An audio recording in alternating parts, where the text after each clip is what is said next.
Hello? Hi, Geshe. Can you hear me? Yes, hi. Can Can you hear hear you? me? Yeah. Yeah. Okay, great. Okay. All right, lovely. Shalom. Shalom, everyone. Okay.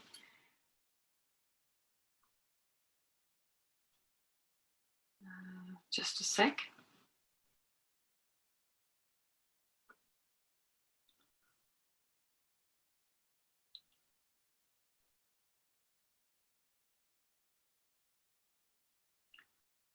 Okay.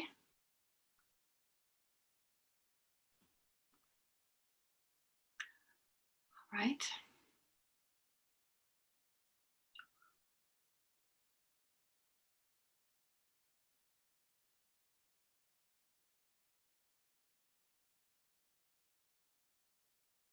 All right, great. Let's start. As usual, we do a few moments of breathing meditation. Then I'll guide you through the motivation. And then we do the prayers together. Okay, so make sure you're comfortable. Back straight. And then just focus on the breath to let go of any disruptive thoughts.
So take a moment now to generate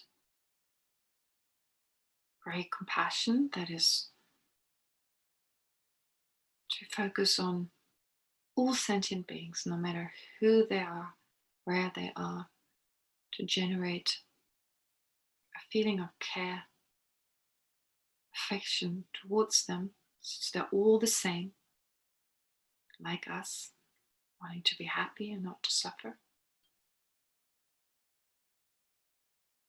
And generate the wish, may they be free from suffering.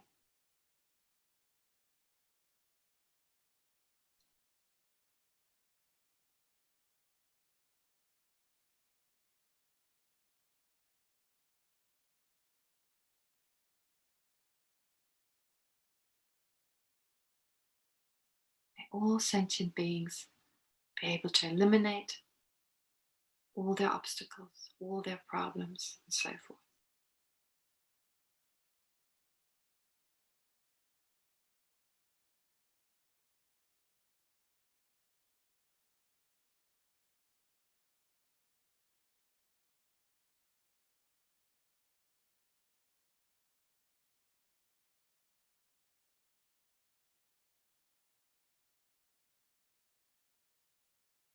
And thereafter, generate the wish, may I be able to bring this about. May I be able to free them from all suffering.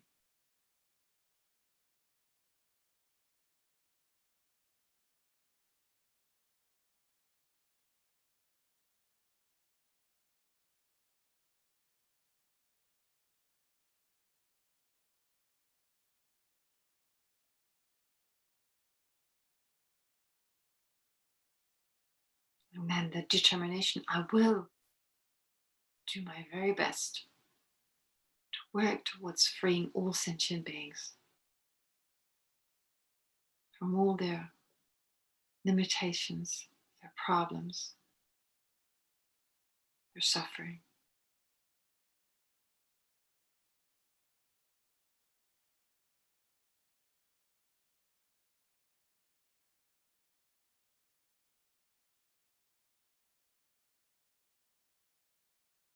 For that purpose, and for that purpose alone, may I become a fully enlightened Buddha.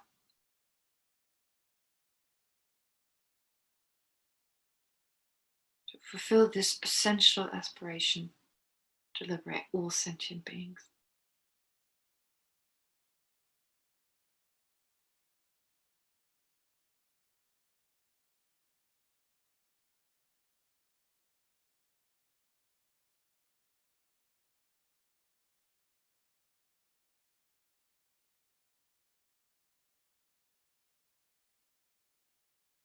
And therefore, think that this session here together, when we learn about the Heart Sutra, may that also become one of the causes for us to remove all the obstructions in our mind and to attain the fully natural state of enlightenment for the welfare of all sentient beings.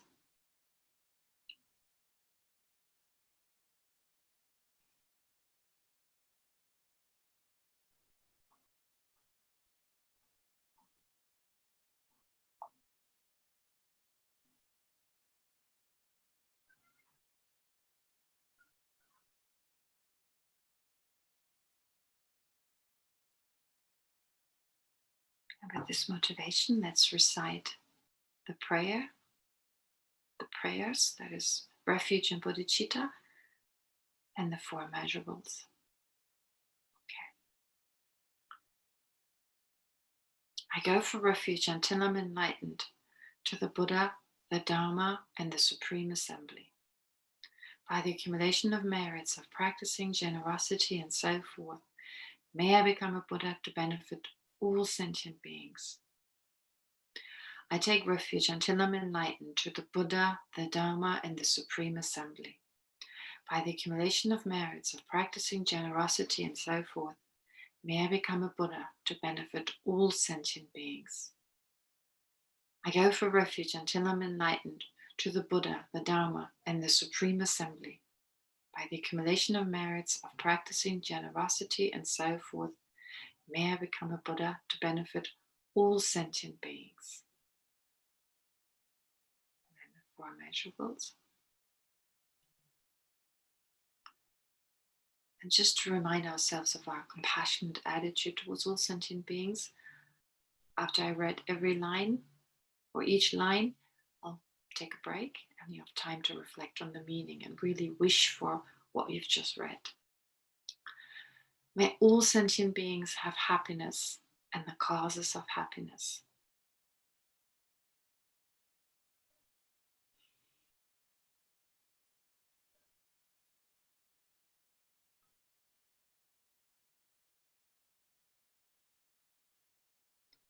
May all sentient beings be free from suffering and the causes of suffering.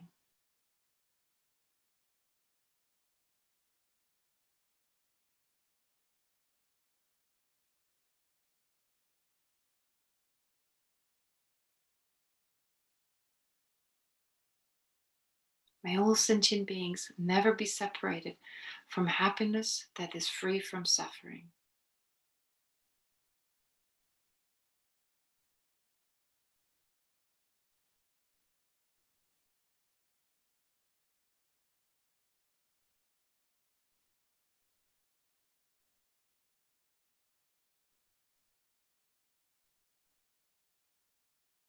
May all sentient beings abide in equanimity. I can't read the rest. Free from attachment for friends and hatred for enemies. Thank you.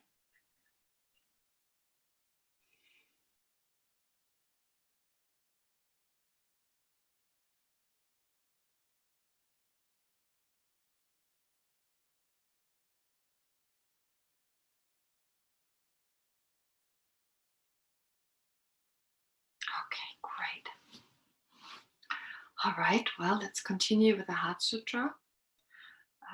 Well, I assume that you listened to His Holiness's teachings this morning. I just think it's so amazing we can do this, and His Holiness taught this such a precious text. Of course, there was very little time, but I had the opportunity to prepare the text because of the translation work I had to do myself. So I prepared it in great detail, and I was thinking I'd really like to teach that in this group, Chandrakirti's text, Entering the Middle Way. So when we're done with the Heart Sutra, we'll study Chandrakirti's text. Why not? We have the material, the verses are there. Lama Tsongkhapa's commentary, it was kind of supposed to be secret. The commentary, it was like Geshe took Jimba's text that's been going around as a draft, but it was all so secret. Now I've been sending it from all sides, so it's no longer secret, I guess. Can use that. And yeah, so let's study Madhyamika Avatara, right? It's such a beautiful text. We studied it as part of the course we did at the IBD, but then just going through the whole text and going through every debate in there, it's just so beautiful, and it's not that hard to understand. It's like we can easily discuss it. And well, we've got time. Second wave of corona everywhere. No, I'm laughing. It's terrible. But I mean, the good thing of it, the advantage is, of course, it gives us the opportunity. We have good internet. And yes, when I'm done, I'd like to do that. So just give me your suggestions if that's all right with you. Yeah, let's study Chandrakirti's text. Okay, great. But before we can do that, we've got a little bit left in the Heart Sutra. So you remember all the bits before, I suppose, a question and answer between Shaiputra asking a question, Avalokiteshvara, of course, giving this extensive answer with an explicit meaning, which mainly is concerned with emptiness, and an implicit meaning, which of course is the path to enlightenment.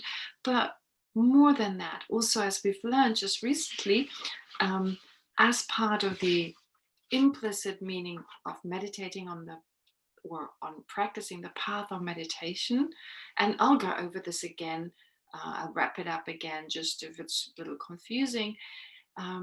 We've been talking about what is samsara, what is in samsara, and how do we experience suffering, and how do we, well, continuously, how do we experience suffering? What's the next one? How we wander in samsara. You may have heard this word, droa. No, you haven't heard that word. Maybe that's the Tibetan word. So droa means the one who goes, the one, the goer. It sounds terrible in English, but basically it's the migratory being. It's the English translation is migratory being. That sounds like a refugee in a way, almost like migrate from one place to the next. But really what it means, the Tibetan word droa, it's quite interesting. It's got this idea of just wandering aimlessly. And that's our situation in samsara. We're like wandering aimlessly. I'm reminded of the Sanskrit word for cow. It's gao. Gao is the Sanskrit word for cow. Sounds similar to English, doesn't it? Well, it's because there are a lot of words that come from the Sanskrit, or that you have to find in English. They have their origin in Sanskrit. So gao is the Sanskrit word for cow, which is very similar to go, right? So also in Sanskrit, therefore, a cow is someone, it's a living being is wandering from here to there and everywhere. Like, well, not in Israel, not in Germany, but in India. If you've been to India, you'll notice on any good highway, you'll find a cow wandering about. So traditionally in India, cows would walk around just, I don't know, aimlessly, but sometimes be pushed here, pushed there. And I think samsara is kind of similar. Our situation is like similar. We're thrown from one situation to the next, and sometimes they're good situations, but the moment something great happens, then already something else happens, and then something horrible, and again changes. And this is true for this life, but even on a larger scale, we're reborn in different situations again and again, bounced here, there, here, and there. I mean, in the end, we can learn to control it, but right now we don't. And I know, of course, in the West, it's so difficult to understand this process of reincarnation. But let's just assume it exists, because there's a possibility. We don't need to talk about the reasoning, etc. I mean, I've told you before, I did not believe in reincarnation when I first started out, when I first met Buddhism. I thought it was some kind of hippie, spacey idea that people just choose to believe in. And so I chose to not believe in it. But anyway, now with everything I've studied, what I've learned, and it's very little in comparison what's there left, but still what I've learned from what I've read, it's just no other way. I mean, there seriously is no way. Nothing would make sense, even leaving aside Buddhist ideas. All right, but never mind that. So don't need to discuss reincarnation. The point is, let's assume it's there. What is that process? It's all to do with our mind. And we've discussed this in so much detail. Nothing exists objectively. His Holiness has talked about it during those 3 days again and again. Things don't exist objectively. They exist within the mind. Our experiences are subjective mental experiences. And so where our mind goes, it's a mental experience. It all comes down to our mind. And as part of this text here, well, it talks about explicitly, of course, the lack of inherent existence of the 5 aggregates, the lack of inherent existence of the 12 sense sources, the lack of inherent existence of the 18 constituents. So what do they tell us? What is in samsara and how do we experience the experiences we have, samsara experiences? So I talked about this in detail. And the next is the lack of inherent existence of the 12 links of dependent rising. Very important Buddhist idea. It's actually just an extensive version of the Four Noble Truths. So to understand the Four Noble Truths, you need to understand the 12 links. And so most of us have heard about them and we may feel, oh, I'm really familiar with these 12, with the Four Noble Truths. They're easy. But can you really say you've understood the 12 links? Well, if you have, then your understanding of the Four Noble Truths is definitely getting to the point where, the kind of understanding you need to have. But if not, then it's really important to understand the 12 links. So here the emptiness of them is set forth, but implicitly, of course, it talks about also to understand how we're caught in samsara. So basically, it's so interesting. Today, my mom was watching some program, and it was this weird program. It's like they have these competitions between kids, like singing, and then like the voice kids or something. It's called voice kids, and now they have a new one. It's called like the ninja karate kids, something like that. So that's I've never heard about that. And I just walked past the TV and I heard this girl in like a karate dress kind of saying, if you know the goal, you know the path. And I was like, whoa. Oh, I can put that, I can integrate that into class today. This is a great statement. If you know the goal, you know where you go to, you know the path, right? Okay, I thought, wow, that's so true. Because here we talk about 2 types of results, the samsaric result and the path that leads us there, and the result of liberation and the path that leads us there.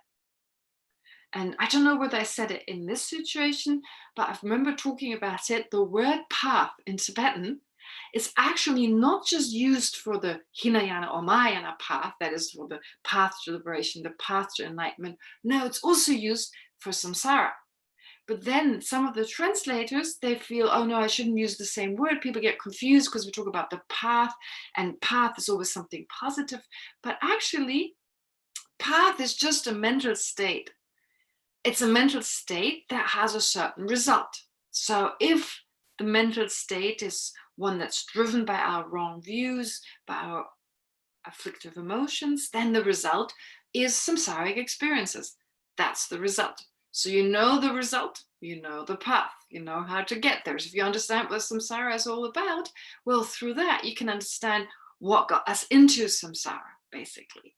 Of course, it's not saying if you just understand samsara, you understand how we got there necessarily, but it's one of the means to understand how we got there. And then likewise, of course, for liberation, we learn about liberation in order to understand how to get there. That's why we learn about it, to compare those 2 states. Okay, right now we're in the samsaric state, the samsaric situation, which we don't want. How do we get there? Well, the first 2 truths tell us that. If we don't want samsara, then the second 2 truths, and they teach us liberation is the state out of it. And these are the methods to get there. All right, so that's basically the Four Noble Truth in a nutshell. 2 goals, 2 paths that take you there. But now, here we're not talking about us being in samsara. What is that process? What happens in the mind?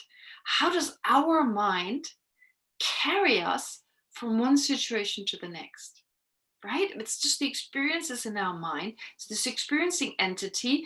And one morning we wake up, we're grumpy. The next morning we feel good, that there are good things happening, etc. So just within one lifetime, we have these different experiences, but we can widen it. Assuming that there's past, future lives, we can widen it to understand that we do actions in this life, we do something in this life, we have certain thoughts and we act upon these thoughts, and they lead to a result in the future. And it's important to understand that process, because if we want to understand that law of cause and effect, the law of karma, well, then we need to understand how karma actually works. How is it possible? And the 12 links, people have a hard time with them. Actually, just, I believe, from the point of view of talking of 3 lives. Now, this time, I'm not going to talk about 3 lives. So whatever you know about these 3 lives, I'll mention it later. Let it be for now, okay? At the most, I'll talk about 2. But I just want to explain to you the mechanics. And as His Holiness has stressed on a few occasions throughout the last 3 days, take it personally. Do not just take it as something you study, like outside of yourself, but really try to see, this is true for me. This is what's happening with me. So bring it home, bring it really close to your heart. That is, bring it to your own mind. All right, so what I'm saying now. First, I want to say a few things. What is this process of the 12 links? Really, all it's saying is you can't get away with anything. The idea is every thought you think, every intention you generate, it matters. In that, it doesn't get lost. There's an energy created, all right, but leave aside the energy. We don't want to get caught up in the physical aspect, but mentally, there's something happening. You're thinking thoughts, you're having intentions that lead to verbal actions, to physical actions. They influence the people around you, the environment around you. But most importantly, they leave something with your mind. There's something there with your mind. Your mind is not the same after every thought. It's changed. It leaves a potential in the mind. A potential. For lack of a better word, what else you want to call it? If you talk about a seed having the potential to give rise to a sprout, well, how do you want to describe that potential? We're usually satisfied with hearing a potential, and then we move on. Okay, got a seed, got the potential to grow into, I don't know, a basil plant or what have you, into something. Now, the same is true for our mind. You leave something there, and that's why they say every action leaves a seed in the form, and don't think of like little dots in your mind. It's just basically saying it's like a seed. It's not really saying it's literally a physical seed. You've just got yourself a basil seed and you kind of, I don't know, put it in your brain or into your mind. No, it's saying here it's like a seed. It's like it's got a potential. So every action you accumulate, every action we accumulate, it leaves something in the mind that has a potential in the sense, an action that is done with the motivation to harm someone, that action has the potential to ripen in the form of an experience which harms us, where we experience a type of suffering that we intended the other person to have as an intention for a particular action in the past. So it's just good old cause and effect, right? If you're a gardener, and in Israel you've got beautiful gardens, and probably most of you have some plant or another in your house, in your garden. So you plant this, you do this, this is the result. So that's true for not just the garden. It's not just true for cooking. It's not just true for the economy, for politics, for every ordinary thing. It's true for our mind as well. That any thought we think, any intention we have, it's a cause for a resulting experience. Let's just get used to it. All right. Now, that being so, how does this work? How can I have a cause right now and an experience far down the line, much later on? That's already quite fascinating. But then again, you have all these seeds, like these actual seeds in a store, right? You go to a store, these seeds were harvested from a plant, and then they were put in little bags and they were sealed. And then these sealed bags, they can last for years. If you freeze them, they could even last longer. Who knows? I don't know about seeds so much. But anyway, they're made to last. And at some point, when the causes and conditions are ripe, they grow into whatever, okay, a flower, a plant, etc. Now that is true for our mind as well. Every action we accumulate, it leaves some residue in the mind, and that has the potential to ripen, but it will only ripen when the circumstances are there. Now our mind is like a huge garden center. I don't know whether you have those in Germany. My mom loves them. She goes to these garden centers and they're quite cool. And there are all these flowers and seeds you can buy. And during Corona, everyone was doing their garden. So there was like so much going on in these garden centers. It was so full. Anyway, the point I'm making is you find that garden center is like your own mind. You have these seeds, right? The seeds, they're everywhere there, kept there to be sold. Okay, never mind that, but they're there, lots of seeds available, but lots of plants that grow from those seeds as well.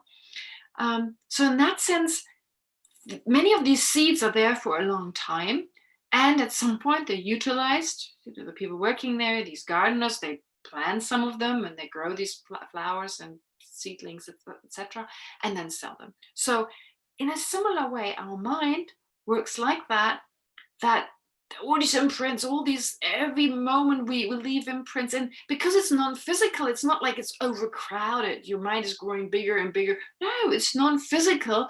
So there's no crowding as such. It's just the mind changes and leaves these residues behind, leading to countless experiences. Now, what we're going to do now, of all these different seeds with these 12 links, to make it simpler, we're not going to follow every seed. Impossible to understand. We pick one single seed. So you go into the garden center and you follow one seed, just one, and then understand, well, whatever happens to that seed, that can happen to all the other seeds. So in other words, you follow one residue in your mind, and explain that process of how you get from leaving that until that ripening in the form here of a new rebirth. This is something that we haven't really discussed yet. Many of you are familiar with this, but like I said, every thought we think, every mental action leaves something behind. But what it leaves behind, it can basically ripen into two types of experience. Not four, two types of experience. They can ripen into temporary experiences that we have throughout our life. But they can also ripen into a specific rebirth. Okay, so a karmic seed has the potential, can have the potential to lead to another rebirth in the next life. And it can have the potential to cause all the different experiences we have within that rebirth. So depending on the different potentials, we name them differently. We talk about projecting karma, so the karma that projects us, that throws us into a new rebirth, and then completing karma, which completes that experience of being born human, for instance, completing that with all the human experiences. And so from moment to moment, new completing karmas ripen, and we have the different experiences we have from morning to evening. They're all different karmas ripening. All right. Now, if you understand the fast karma, propelling karma, the rest is easily understood, or you can understand it relatively easily. So here in the 12 links, we talk about the fast type, propelling karma, the karma that propels us into a certain rebirth. That's what's discussed here. And implicitly, you will understand the other process of how karma ripens from moment to moment.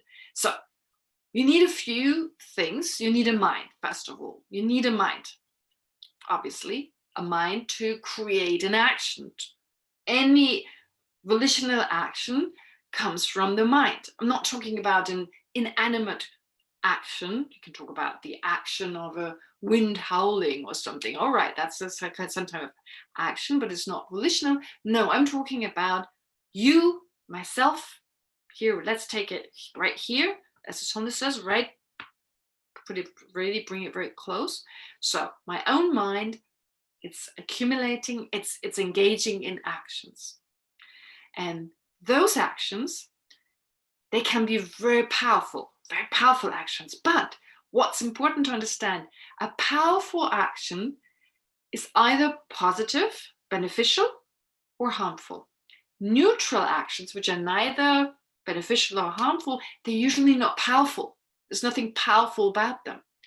So there's the motivation, like a neutral motivation's got no strength behind it, but a positive one or a negative one, you can feel that force. You can basically notice your motivation. If it's just neutral, it's neither positive nor negative, you stay pretty calm. Whereas if it's negative, you become irritated. When it's positive, you get a lot of energy, positive energy, right? When you're angry and you're really angry, there's also a lot of energy, but it's a very harmful energy that gives you I don't know, like heartburn, etc. Gets your heart racing, etc. There's an energy behind it. Very powerful, positive one too. It gives you this positive energy, like you can work harder. If you really try to generate a positive motivation every minute, you've got so much energy. Don't allow anger to come in, just generate the positive motivation. May I benefit all sentient beings. There'll be, and you have to do it every minute, not just in the morning. You repeat it and you feel there's a lot of energy. So you can tell from that a very positive action or a very negative action, there's a lot of energy behind it. And that's the kind of action that can propel you into a next life. Only those kind of actions. Which means that these actions, these propelling karmas, are either positive or negative. There's no neutral type. Okay? So therefore, we also talk about their resultant states. There are states that are the result of these positive karma, so like a human existence, as well as a godly type, like a celestial existence. Those come from very positive, kind of powerful karmas. Whereas you have negative ones in animals, like just being reborn as an animal. Of course, the completing karma can be very positive if you're, born as an animal in a family where everyone loves you, but still you're very restricted as an animal. You have very little freedoms. So the point is, as an animal, it's actually the result of a negative type of karma. And then you have these other existences like preta beings and hellish types of beings. And again, don't forget, those are subjective experiences. So don't think of them as like these places you can buy a ticket to, as in like objective places. All right, but you have these 3 types of negative and 2 types, and if you divide them further, you can even talk about 3 positive states. So this is really how it's explained, and there's a lot of gray in between, and there's a lot of subdivisions, etc. Don't need to go into them. No need for that. Now, the point is here that, like I just said, very powerful positive actions can lead to rebirth in positive states, negative ones to negative states. But what are the ingredients? What do you need? You need a mind. Of course, you need a mind. And then this action is accumulated. Let's be positive in times of Corona. Let's not take the negative ones. A powerful positive action. You did something really incredible with an incredible positive motivation to benefit other sentient beings, to benefit someone else, yourself included, but also others. Like Sona said, you don't neglect yourself. You're also part of this, but it's not just me. It's others as well. All right. So out of that, you now accumulate an action, and the action was done. You're done with it. Okay, it's completed. But don't think it's lost. It leaves something on your mind. Okay, and now it can just stay on your mind for a really, really long time. It can, for a really long time. Just like the seeds in the garden center, if you place them in the right condition, they can stay for a really long time. The right condition for our seeds to remain is to have a mind. And no problem with that. Our mind just continues on. Now, for it to ripen, what do you need? For it to ripen, what do you need? Now, let's be clear. We're in a situation, and this is now for us having a body, therefore having contact with the outside world. And the thing is, what we need for this karma to ripen, because it won't ripen on its own. Just as when you go to the garden center, you have a bunch of seeds. If you just put them on the table, nothing's going to happen. You need other conditions. You need warmth, you need water, you need, I guess, minerals, etc., soil, certain things to make them grow.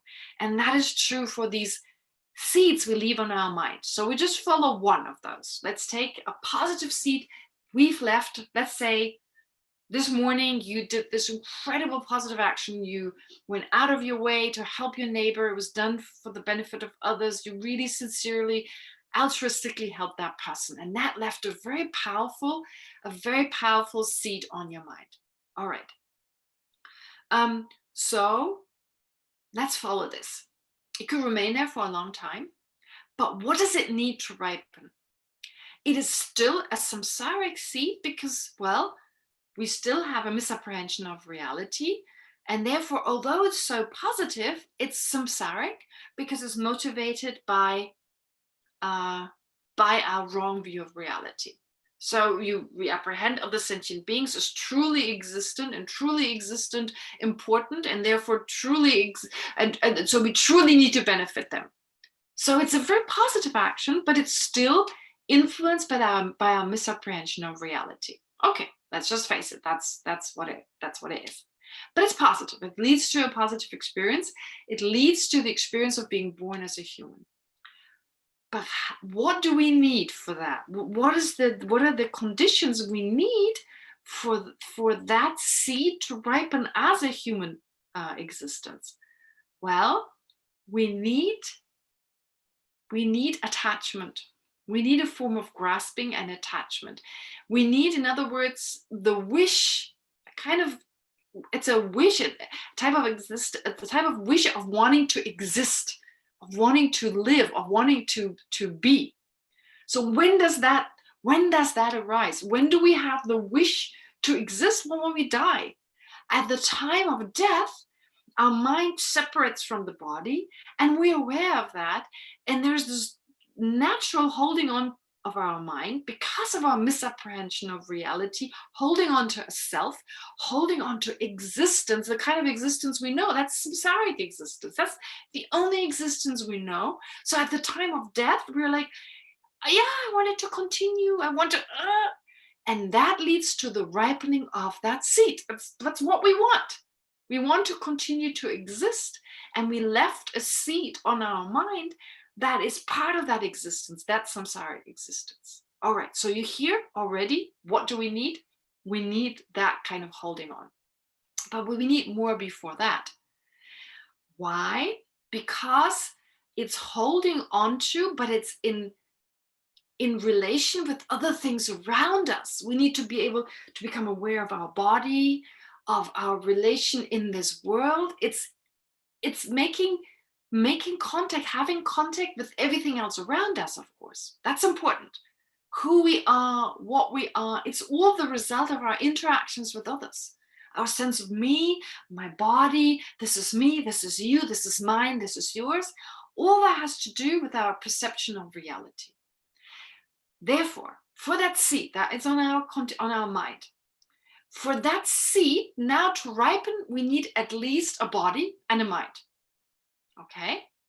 Now, need just to repeat, there's an action that I accumulate actually out of misperception of reality and the misapprehension, ignorance. I don't understand how the self exists. I don't understand how phenomena other than the self really exist on their subtlest level. And out of that misapprehension, I accumulate positive actions, negative actions, neutral ones. But here, the very powerful positive ones and the very powerful negative ones, they're the ones we're following. And in particular, we've chosen a positive, powerful action that is now left on the mind. It's left on the mind, like I said, for a long period of time, if you like. All right. But now we're not waiting that long. We want to see how it ripens. What do we need for it to ripen? Well, we need a body, we need a mind. Why do we need a body? Well, the mind we need anyway as a basis for the seed, and the mind we have at all times, so no problem. Why do we need a body? Because we need to communicate with the world, with the things around us, to create a strong sense of I, strong sense of me, mine, etc., as I mentioned before. So for our senses to get in touch with the world, we need a body. So we need a body, we need a mind. And to have this body and this mind, of course, especially with this body, that gives us the possibility, that enables us to have senses, to have sense sources. It gives us with this body, we have eye sense power, the ability to see forms and colors. We have ear sense power, etc. So we basically have these physical entities that enable us to get in touch with the outside world. And that's all to do with our body. So to repeat, we have this misapprehension of reality that leads us to accumulate positive or negative actions, which are of course all subjective, so they have to do with the mind. They leave a residue on the mind, so we need consciousness to carry this residue for however long it's there. And here we're following a positive one. Now for this positive one to ripen, we need a body, and of course the mind continuing. We need a body, and that body therefore enables us to have the six senses, the five senses, the five sense sources, plus the mental consciousness, of course, included. So we have the sense sources. Now they enable us to make contact with the world around us. Now we can make contact with everything around us. Making contact leads, this contact does not just pass us. No, every time we make contact, there is an experience, a feeling. We experience a feeling. Either it's pleasant, unpleasant, or neither of the two, which another way of calling it is neutral. There's a neutral experience. So, as you know, as you go through life, all day long, our sense sources, because we have a body, we have a mind, so our sense sources, they enable us, body, eyes, ears, nose, etc., they enable us to get in touch with the objects around us. All right. And they lead to feelings, as I just said. And because we have the root misapprehension of reality, in general, a pleasant feeling leads to attachment, a negative feeling leads to aversion, and a neutral feeling leads to indifference. Now, don't think of attachment being something very, very noticeable at all times. We have attachment on a subconscious level. It's amazing. We have attachment on a subconscious level. We're not conscious of it. Our resentment, all this, there's so much happening on a subconscious level. So 100% that every time there's a pleasant experience, we will hold on to it. And the stronger the experience, the more we hold on to it. It's incredible when you start looking at your own attachment, how easily we get attached to like anything. So stupid. Like sometimes it's little things. They're so not important. And right away we get attached to them. And when it's something negative, there's aversion. And if it's neither, well, indifference. So because of our root misapprehension, we react naturally to any feeling. Feeling is so important in our life. Very important. So we act naturally. And now this feeling leads to attachment, to craving. And craving can lead to even stronger grasping. Right, that's what we're interested in. This part we're interested in. So throughout our life, we have this seed on our mind, but of course, in order for this seed that ripens in a next birth, that cannot ripen while we're alive, because we can't have two lives at the same time. Right now, you're an Israeli person, but let's say you have the karma to be reborn as a human living in the United States. All right. So you can't be both. You can't be living in Israel. You can't be living in the United States at the same time. Can't be both. So for that seed that's still on your mind, now, when can be the earliest for it to ripen? When you die, obviously. That's the earliest time it can ripen. And how does it ripen? Well, again, as before, you need a body. You need sense sources. You need to become aware what's happening. You're dying, basically. You become aware of that. So you make contact. First of all, there's the sense sources. It's the whole experience of dying. However fast it is, but we got usually enough time to just think, oh, bummer, I'm dying, right? So there's this moment that we always be aware of. Sometimes it lasts for a week, sometimes it's shorter, but we need this, we need a body, we need the sense sources, they make contact. There's a feeling associated with dying, and there's attachment, there's craving for existence. I want to exist. That leads to grasping. It's even stronger.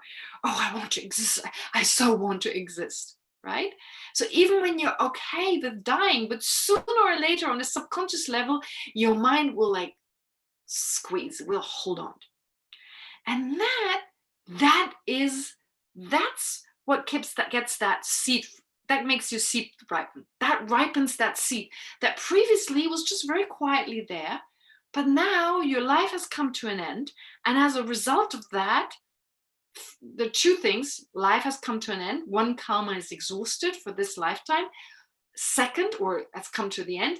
Second one, you want to exist. So it's almost like your flower pot is empty. One seed, one flower is out, right? Now, another one was already in there. Now it can grow. The other one is gone, right? There's space there, so it'll start growing. It starts maturing, which means now, as a result of those steps, you have a body and a mind, of course, that holds that seed. You have sense sources that get you in touch with what's going on around you. You have contact, therefore. That leads to attachment, especially when you're at the time of death. It explains the process in general, but at the moment of death, that's when this karma can actually ripen, when the seed can actually ripen, because this is where you get rid of the earlier one. You're done with this life. Then there's attachment, there's grasping, and that leads to the maturation of the previous seed. Previously, it just lay there dormant. It was not doing anything. Now it ripens. Now it can ripen. And it ripens in the form that now you're thrown into a new existence. No one asks you, oh, okay, your time is death is there. You got seed A, B, C. Which one would you like? Right? Wouldn't it be nice? Get like a whole list, like on Amazon. You get like a catalog. All right, it's the Amazon death page. Choose your own seed. Amazon Prime, you get it right away. Otherwise, you get it in between. I don't know, part or whatever. No, but the point is, no, of course, this is not happening. We can't choose. It's one of those karmas depending on the type of state of mind at the time of death. There's so many factors. Just as when you have a seed, depending on the quality of the water, depending on the quality of the soil, the strength of the sun, etc. All this gets a different seed to ripen differently. So here in this case, this particular seed here starts ripening. Only one will, because you only have one birth, so you don't have two ripening. One ripens, and therefore you're reborn. There's birth, and because there's birth, there's aging, there's the sickness, aging, and death. That's it. 12 things. Not that difficult, is it? It's not that difficult. It all makes sense, right? It's basically just saying the main ingredient is the mind, but just the mind itself is not enough. You need, of course, misapprehension of reality. not perceiving things as they are. That's the fast link. Although mind is like ever present, it's actually, mind is mentioned as one of the 12 links, but it's not mind in general. So you have the mind in general is which you have during every link. But you have a specific mind here that misapprehends reality, leading to actions of body, speech, and mind, but mainly mind, which are either positive, negative, or neutral. The positive ones, the powerful positive ones, the powerful negative ones, those are the ones that determine where we're reborn. So we're following one particular one, a positive one. That is now left on the mind. So this is the third link. The second link is karmic, this karmic seed that is left on number 3, consciousness, which now carries that seed. All right. And now this can go on for millions of lives, millions of years, whatever. But let's fast forward. Time has come for it to ripen. What else do we need? We need a body. We need a mind. So rebirth in a human realm, I've talked about this example of being born human. You need a body. You need a body. You need a mind. And with this body, you now have the sense sources that allow you to make sense of the world around you, your place within it, your body, your mind, which is mine, which is yours, etc. Your whole drama, our drama, which we call life, samsaric life. And then I'm just repeating it. So then during that lifetime, other karmas ripen, okay, because of this process of craving here and having that emotion there, etc. But here we're mostly interested in the specific karma that throws us into our next life. So let's watch that. Here we need to fast forward towards our own death in this lifetime. And what do we have there? Of course, the sense sources, they allow us to understand, allow us to make contact with the body, the environment, and we figure out we're dying. All right, we're dying. And there's attachment. I don't want to die. I really don't want to die. Or I want to live, at least. I want to exist. And that, at the moment of death, that will be there 100% because our mind is so used to it, is so used to holding on to existence that it will lead to the ripening of that seed, which then leads to this, which is called, that ripening is called existence. The name is existence, is giving the name of the cause, the name of the result, which is existence a moment later, to the cause, which is this ripening seed. And as a result of that, you have birth, and then you have aging and death. That's it, 12 links. All right. I haven't enumerated them as such, but basically that's it. That's basically it. So you've heard me mention only 2 lives. Right? I've only talked about the first link is ignorance or the misapprehension. The second link is the karma itself. The karma itself. The third link is the karmic, is the consciousness on which that seed, the residue of that karmic action was left. And then the other links are what you need for it to ripen until at the moment of death, the seed has ripened to then give rise to another rebirth. So the way I just explained it, you have 10 links in one life, 10 links in one life. You take it just from one life's point of view in one life, and then 2 in your next life. Okay, does that make sense? Now you have first the misapprehension of reality, then an action influenced by that. This action leaves a seed. That's so first link is ignorance. The second link is karma. The third link is the karmic, is consciousness, which is the karmic seed is left on consciousness. All right. Then what do you need for it to ripen now? Let's say it ripens at the end of this life. You need at least a body and a mind. That's the next link, which is called name and form, which is just another way of saying name means consciousness, form means body. Means you must have a body and a mind. Okay. Form is obvious. Form is empty. Emptiness is form. We use the word form here to talk about the body. This we're familiar with. Name, we call this name. Why? Because who we really are, right? Our name, in a way, it says our identity. Who we really are is determined by our mind. So therefore, when the fourth link says name and form, it's basically saying having a body, having a mind. That's the fourth link. The fifth link is, with this body and mind, you must have the sense sources. Like I said, you need to be able to see your place in the world, make sense of what's going on around you. That's so name and form, that's the fourth. What's the fifth? The sense sources. The sixth is contact. The seventh is feeling that arises. So when you're dying in particular, oh, there you go, thank you, great, okay, there we go. So number one, ignorance. Mental formations is just another word for karma. Then that karma is left on consciousness, left on the mind, and for it to ripen now, you need to have a body and a mind, name and form. And with that, you now can have the six senses, in particular the five sense powers, but also, of course, the mental consciousness. So you have the six senses. And now you can make contact, the next link, can make contact with the world around you, which leads to feelings. And in particular, now we need to fast forward. Why? Because here we're talking about this one karma that's important at the time of death. Now, for it to ripen, there needs to be a very strong feeling of the feeling of dying. It's unpleasant, unpleasant in general, unpleasant, which leads to the wish to not die, to exist, desire here, or craving sometimes called. Then the next is possession or grasping. Here it says possession, but grasping.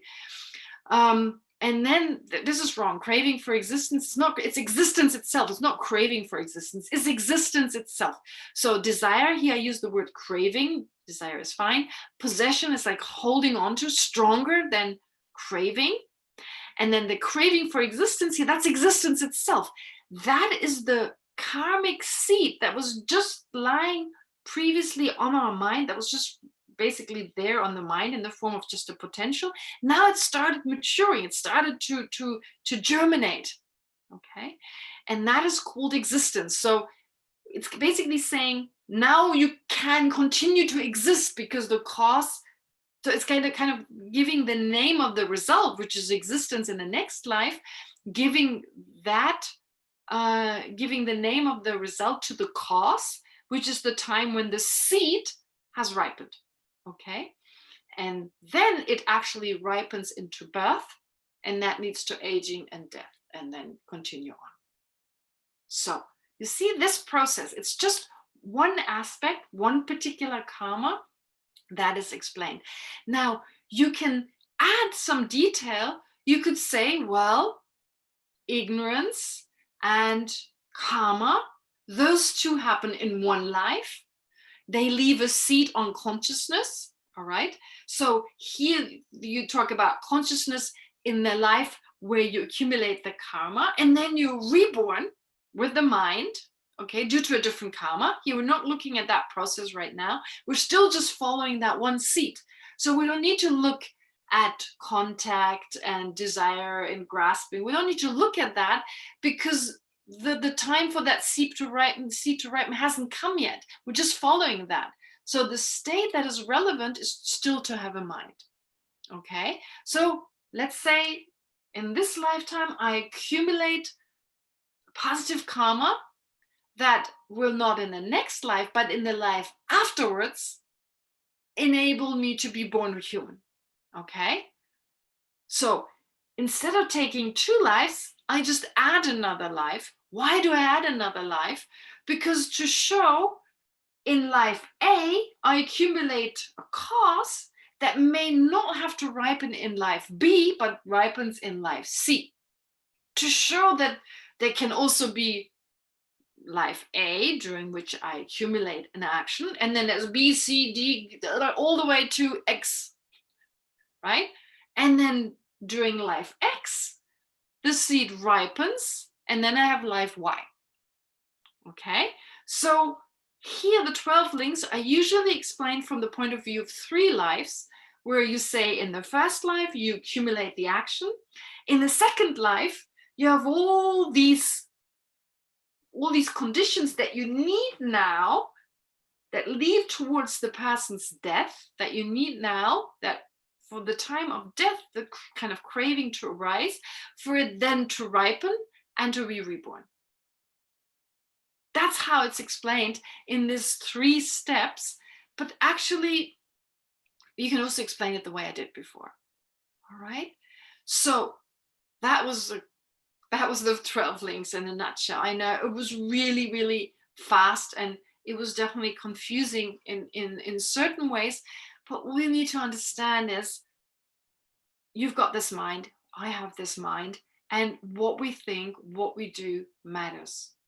In particular, very powerful actions of body, speech, and mind, whether positive or negative, as long as we have the misapprehension of reality, those seeds will be accumulated and they will be responsible for us continuing from one life to the next. Doing everything over and over and over again. All right? Being born again as a child, growing up again, high school once again, thank you very much, puberty, yes, if we're lucky enough to be human, we do it over and over again, right? If you think about it, it seems like not so bad, I'll be born human, how lovely, but honestly, how many times you want to experience puberty? How many times you want to experience high school? How many times you want to experience not being able to move, not being able to talk, just pooing into your napkins every day, your diapers every day, and then having to learn eat again and everything, and then you're done with it and you do it all over again. Honestly, right? If you think about this again and again and again, because of that process, because again and again, there's the misapprehension that causes us to engage in actions that are influenced by that misapprehension, however positive they are. I mean, I'm just focusing on the positive. I haven't even gone into the messy stuff, being reborn in horrible states, being reborn without freedoms, etc. Never even mind that, just the positive aspects. But the fact that we have this mind, we therefore apprehend things, there is feeling that leads to emotions, especially craving and grasping at the time of death, and that leads to the ripening, and we do it over again, and then a new cycle starts, and other cyclings are moving already, because all these different seeds we left on our mind, they have their own steps, taking them closer to their ripening when the time has come, unless we stop it. How do we stop it? Well, obviously with the first link. The first link, misapprehension of reality. That's when it all started. That's when our actions have become samsaric actions. Our actions, even the Buddha, they're still karma. It's still called karma, because karma means action. A Buddha still acts. But these actions are not influenced by the misapprehension of reality. So they're pure actions. They don't need to the balagan that it needs in our cases, right? So therefore, what we need to remove is the misapprehension of reality. Unless you like samsara, unless you like to go through puberty again and do it all again. And I'm just saying, being on the safe side, we don't know, are we born human again? But honestly, in the best human existence, and I'm talking about living in this world in the West, I guess that's the best. I don't know whether I want to do it again and again and again, right? Just ask yourself, do you want to do it over and over and start again? And the problem is, we don't really take our memories with us. Some children do, but then the adults tell us, oh, it's all bullshit. It's like your imaginary friend. If you have some kind of memory, if you're born in a culture where reincarnation is not accepted in any way, so many new things come in that we forget. And we're all just left with the imprints left from before.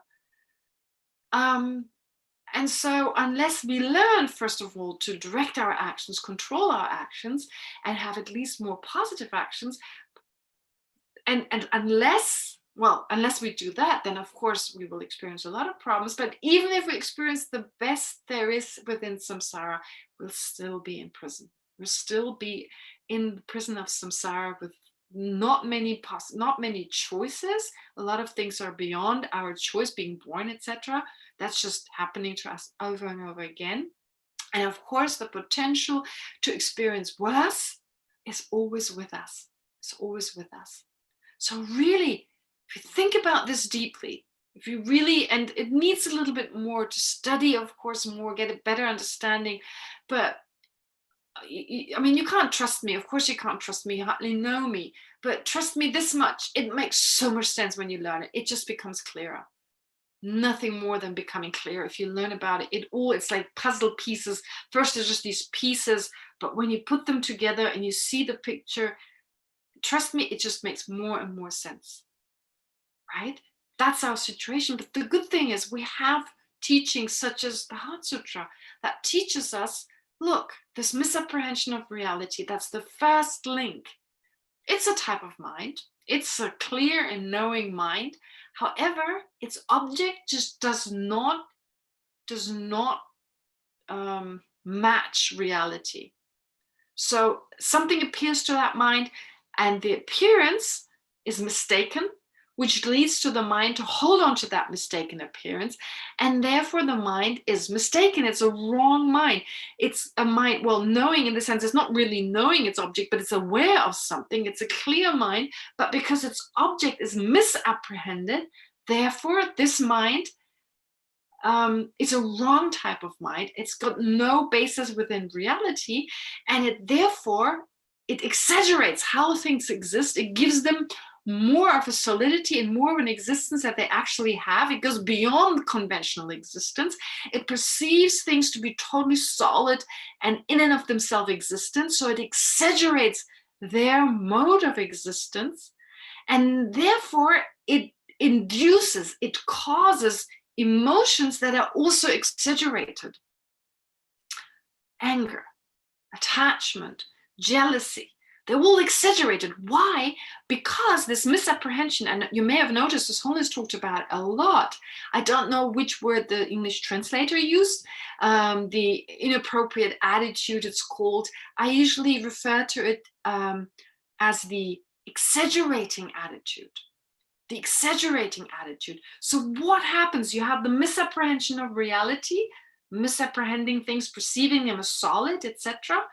And then you perceive them as positive or negative. But with the misapprehension of reality, you exaggerate their positive aspects, you exaggerate their negative aspects, and then you have exaggerated emotions such as anger, attachment, etc. They're all exaggerating, leading to exaggerated actions, which are samsaric karmic actions, leading to exaggerated experiences, which is suffering.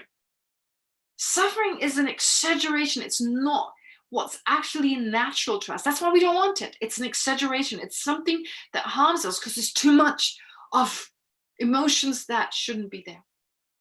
Out of a misapprehension of reality. So this is where we need to cut. We need to cut those 12 links. Where do we need to make the cut? We need to cut the ignorance. We need to cut the misapprehension of reality. It comes down to that. So it comes down to understanding emptiness. Right? Everything else we do, of course, assists us in that process, generating love and compassion. You're already generating a mind that moves away from me, because you're leaving yourself behind. You're focusing on others. So you're already leaving behind this notion of I'm more important than others out of our misapprehension of an inherently existent I. So you're already moving away from your misapprehension, enabling your mind to understand better that phenomena don't exist inherently. So you practice at the same time love, compassion. It gives you so much energy. Compassion gives you a lot of energy. It gives you determination. It gives you happiness. It gives you calmness. It gives you joy. And all this you need to understand emptiness. You need joy. You need joy. You need calm. You need determination. All this you need. So love and compassion, they give you that. Okay? All right. So that's the 12 links. That's the 12 links. So what is the Avalokiteshvara saying here? Well, implicitly is telling us we're in trouble. We're in samsara. Having this mind, having this body, having the 5 aggregates, we're in samsara. And we continue in samsara, we experience samsara through the senses, through the mind, through the objects around us. And what is the process? 12 links. That's how we experience samsara. And how do we get out of it? That's the 12 links is the path to samsara, right? To the samsaric experiences. Well, how do we get out of it? We get out of it by understanding emptiness, and then the path that's described in the next part. So we're closer, we're coming closer. We've actually implicitly we've talked about this samsaric path. Now, as the next implicit explanation for next time, we'll talk about how we get out of it. All right. Four Noble Truth I also mentioned here, of course, as part of the Heart Sutra. Let me just go back to the text. So the implicit, I'm still talking about the implicit part. Explicitly, of course, he talks about understand this doesn't exist inherently. The 12 links don't exist inherently. The Four Noble Truths don't exist inherently either. Let me just go to the part here. Where does it say? Shariputra. In emptiness, there's no... Okay, so if you go to this part, Shariputra, in emptiness, there's no form, no feeling, no discrimination, no compositional factors, no consciousness. Implicitly, it's saying there are the 5 aggregates. They conventionally exist, and they are what experience samsara. And so how do we experience samsara? No consciousness, no eye, no ear, no nose, no tongue, no body, no mind. That is implicitly through consciousness, through eye, ear, nose, tongue, body, mind, visual form, sound, odor, taste, object of touch and phenomena, we experience samsara. More specifically, because of those 12 just mentioned and consciousness, the 6 types of consciousness, there's no I element, and so on, up to including no mind element and no mental consciousness. So that's basically saying the 18 constituents. We talked about them last time.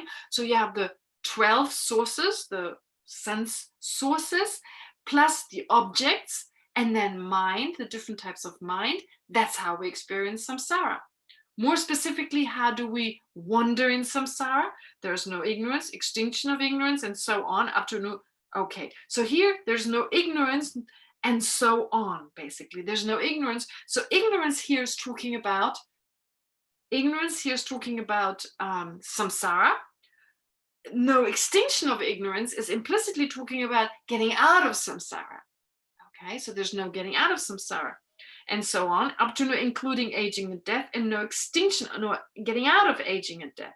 Similarly, there's no suffering origination. Again, samsara, there's samsara, and then cessation and path, getting out of it. Implicitly, it describes those, saying there's the aspect of samsara, the samsaric path, and there's the non-samsaric path, the path getting you out of it, and they don't exist inherently. That's what's explicitly expressed. Implicitly, first, the process of samsara in those words, kind of extensively explained, and then it just briefly first mentions no extinction of ignorance or no cessation and path. So implicitly is talking about extinction of ignorance. It's possible. Cessation and path are there. And then it goes on, and we'll talk about this next time, wisdom, attainment, and so forth. And yeah, so this is basically saying, and this is how you get out of it. All right, and that's it. So this is how this part of the text, like I said, explicitly it talks about the emptiness of all those. They don't exist inherently. They're just labeled, of course. As His Holiness said, well, they're not non-existent, but they also don't exist as solid, independent entities. So that's their emptiness. But implicitly, the text also says, well, we're in a messy situation, not without a cause. There are causes and conditions that give rise to it. And that's the misapprehension, basically. And we can get rid of it. We can extinguish ignorance. And we can therefore attain the cessation by traveling the path of the extinction of ignorance. All right, that's the 12 things. I know that was a lot, but I can't wait now to start teaching Chandrakirti's text. So I'm racing it. No, I'm kidding. I'm trying to make it, I'm still giving you hopefully enough explanation that you'll get what it's all about. And I believe this is one of the hardest bit we've done. The 4 profundities, the 8 profundities about emptiness, that's been the hardest bit. Now it's just been this bit about samsara, which the way it's explained here did require some explanation, but hopefully it's become clearer now with the 12 links. And the rest of it, it requires some explanation, but I believe it's not that hard to understand. All right. So, yep, not that much left until we get to the mantra. And thereafter is just the Buddha saying, well said, wonderful, just giving his approval, and everyone is happy. And we're done. All right. Okay. Now, I don't know, should we take a question? Maybe I'll take a question or 2 if there are questions. If not, we'll just do the meditation on that, just to become a little more familiar with this process that we described today. All right, any questions?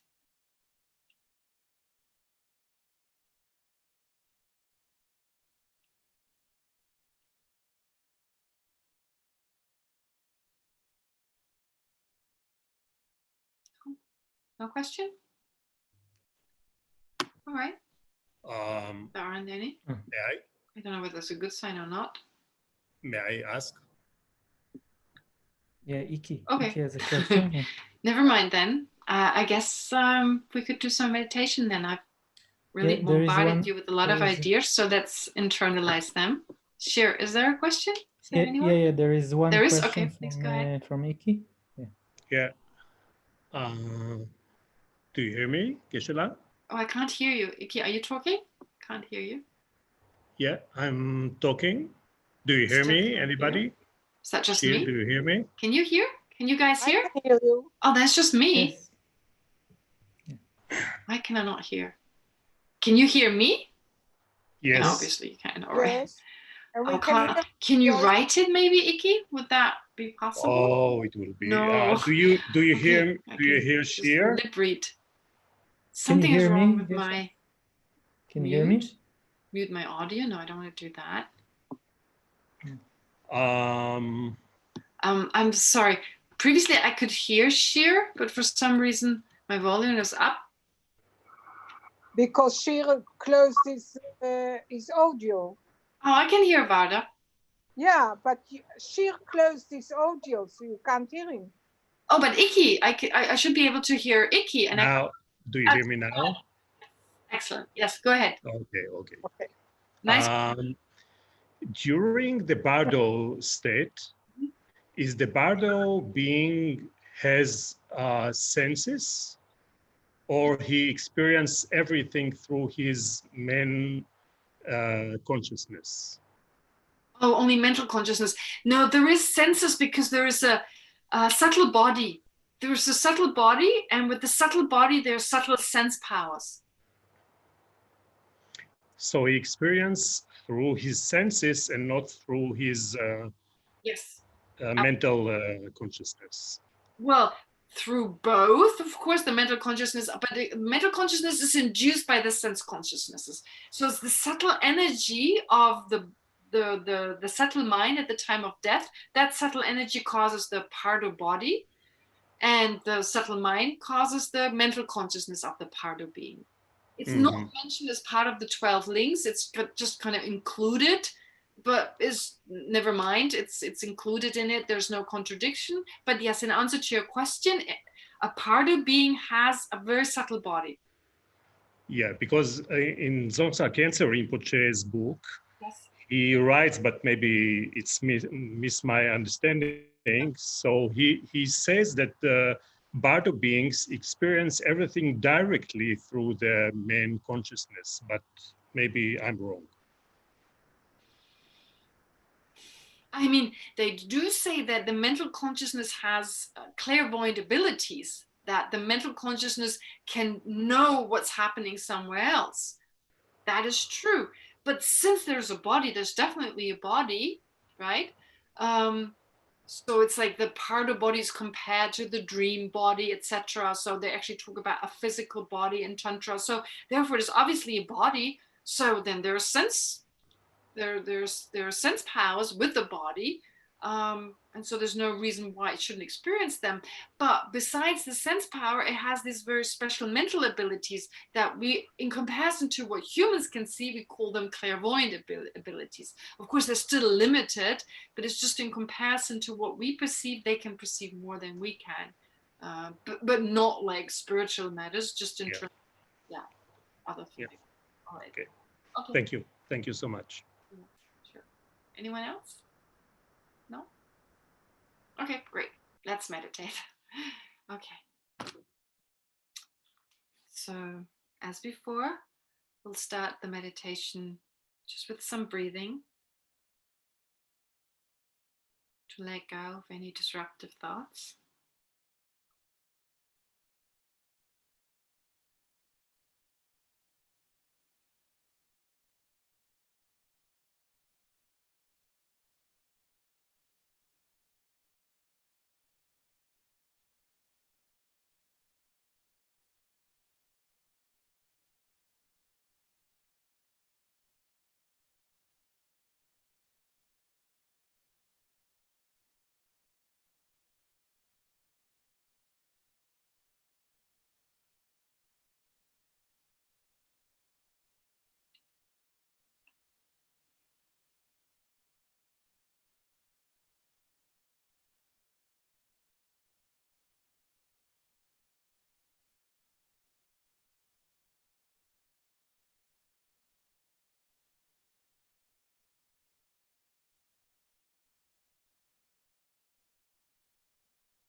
And now take a moment to be aware of your own mental consciousness. Even if it's not through your experience, but just take to mind the stream of awareness, this experiencing entity.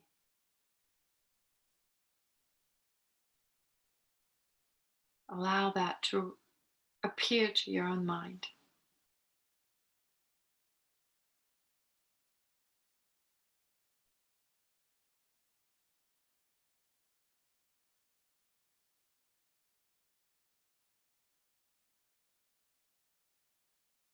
Now think that although this mind has the ability to know anything or everything, it's because of our misapprehension of reality, holding on to inherent existence, that our mind is called a samsaric mind.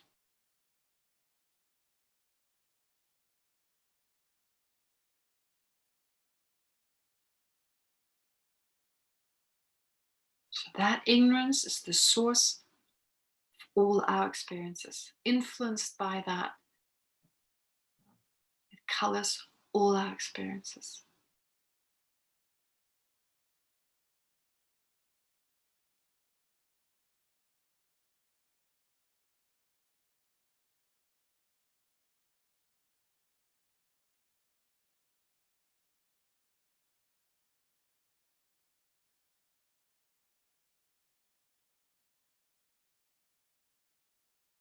So all our actions of body, speech, and mind are influenced by that misapprehension.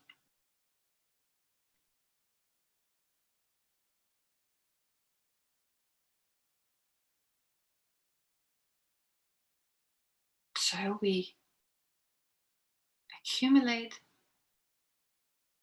actions influenced by ignorance. And let's take a very powerful positive action that has the potential to ripen in a new rebirth.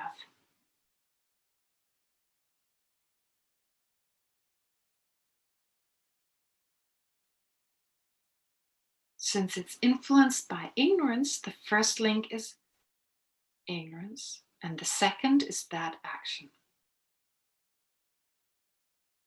The action of karma, or mental formation, as it's also called.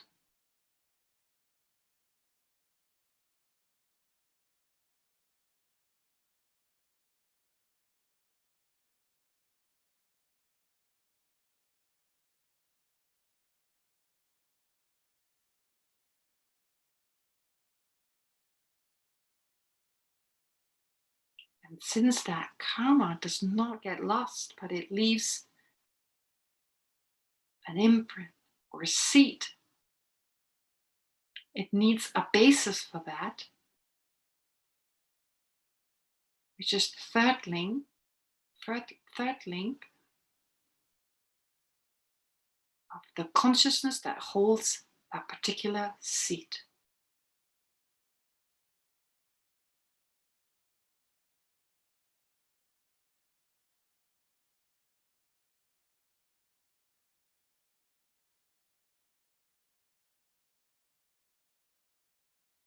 And it can remain on that mind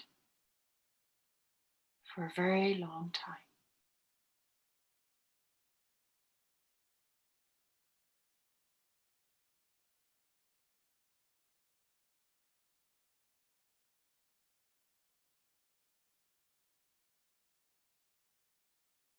So let's assume it ripens, not in the life when it was accumulated, but in the next life.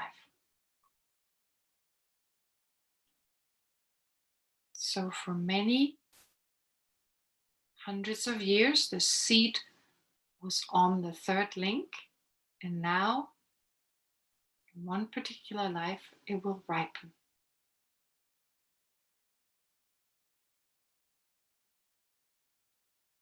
What do we need for it to ripen? First of all, we need a body and a mind. The fourth link, usually called name and form, but actually referring to mind and body.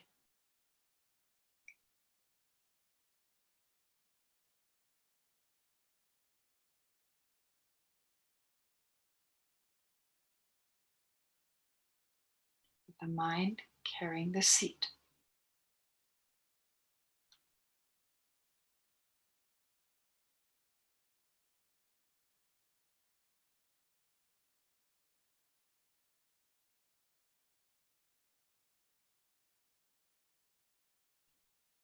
And having a body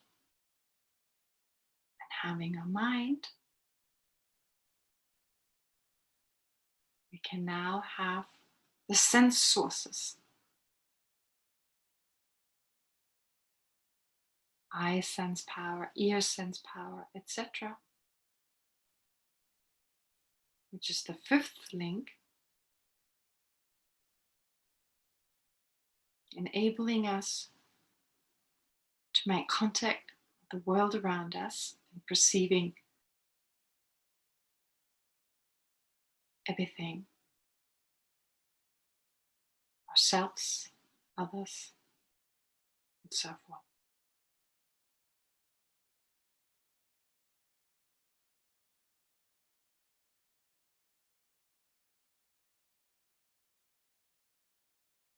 Things that conventionally exist, but that we falsely apprehend to exist inherently.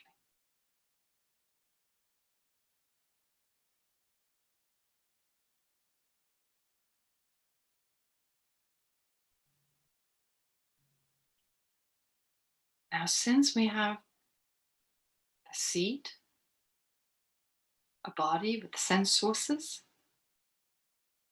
a mind, of course, now we can make contact with everything around us.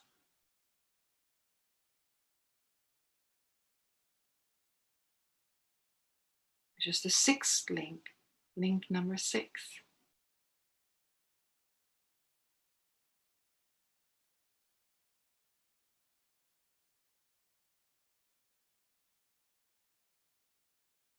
That leads to number 7, feeling.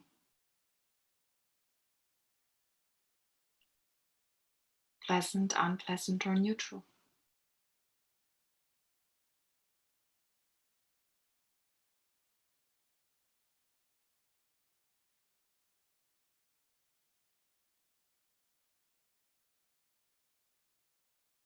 And since we're still following the seed,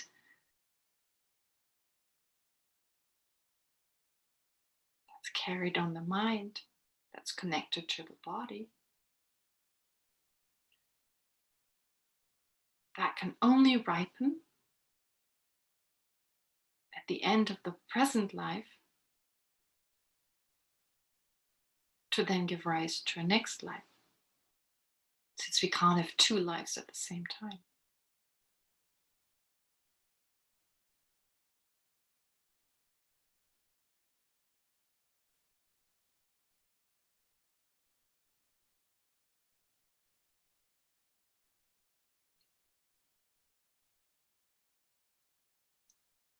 So because we have the body, because we have the sense sources, we can make contact, there's feeling, and we experience our own death,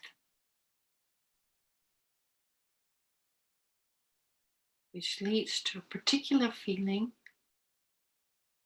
that induces the next link, which is craving. Link number 8. The wish to exist, driven by the perception of inherent existence, of an inherent I.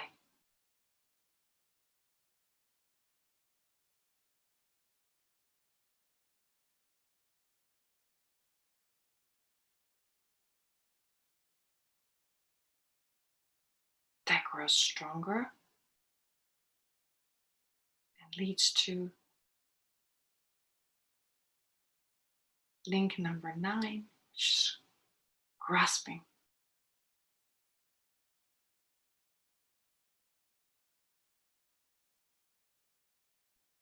A type of grasping you only find at the moment of death.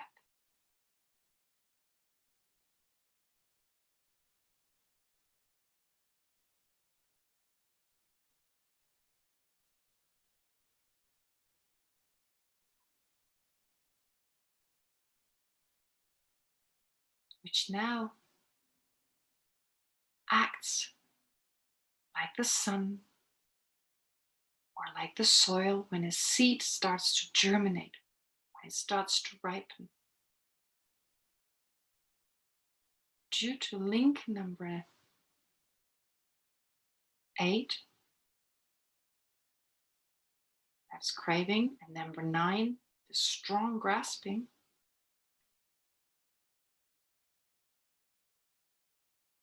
the seed that was left during link number 3 now starts to germinate, to ripen. And that process is called, that link is link number 10, called existence.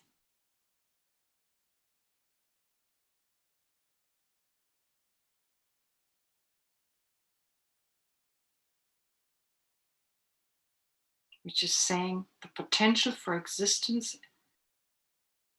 has now come to full ripening.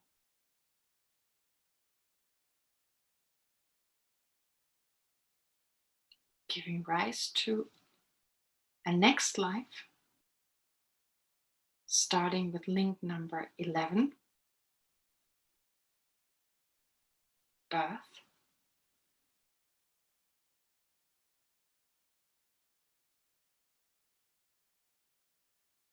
And the rest of that life being summarized in link number 12, aging, sickness, and death.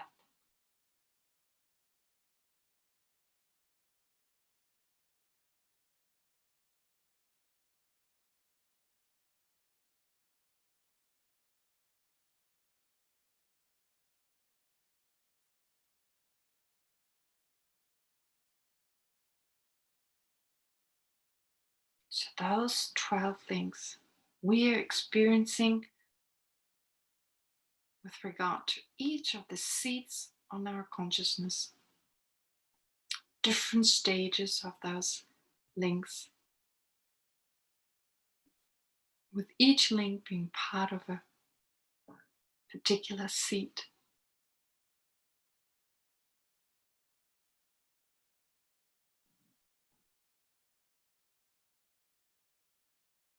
Continuously cycling within samsara,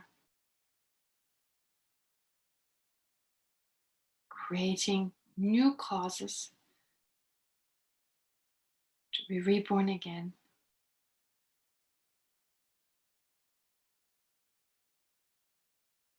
driven by our misapprehension.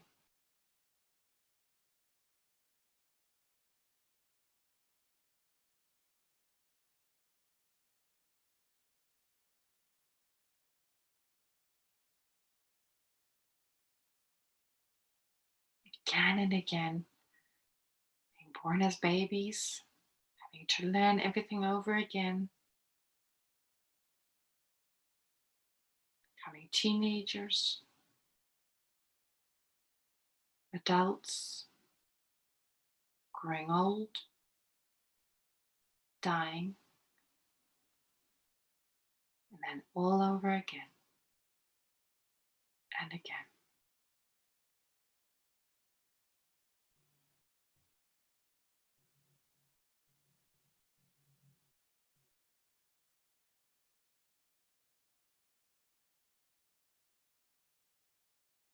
All we need to do is extinguish the first link, ignorance.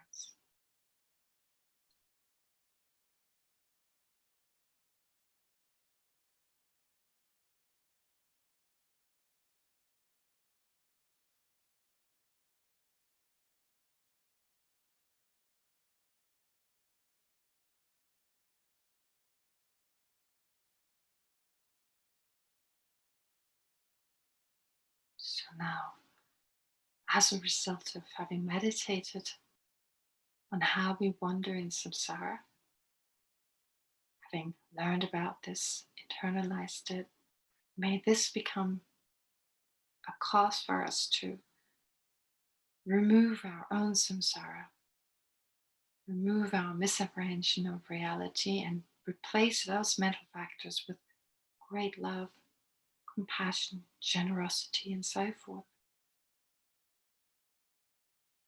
And most importantly, with an understanding of how phenomena really exist, and thereby to purify our mind from all that's not in the nature of our mind, to become a fully enlightened Buddha, fully awakened Buddha, not for our own welfare alone, but for the welfare of all limitless sentient beings, so that now we can guide them in the most appropriate and fastest way towards their own liberation.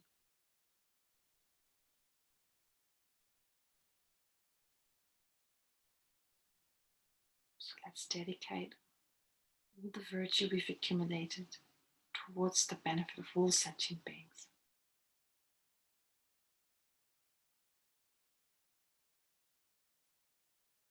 In the form of our own enlightenment.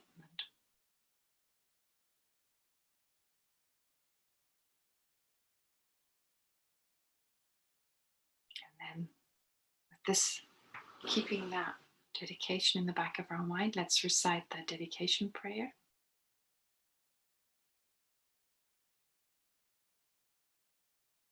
May all beings everywhere, plagued by sufferings of body and mind, obtain an ocean of happiness and joy by virtue of my merits.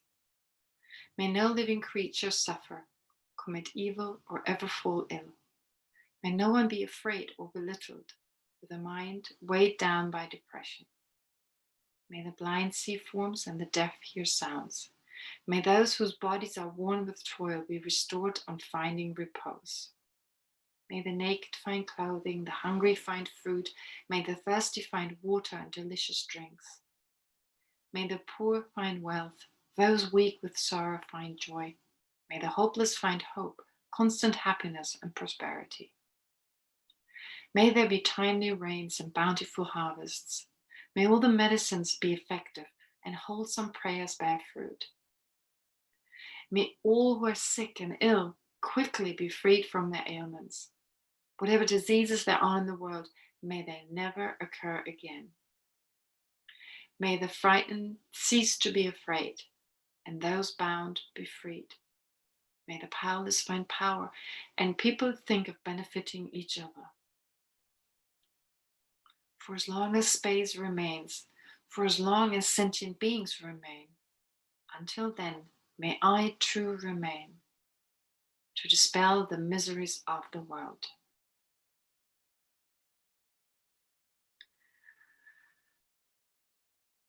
Okay, great.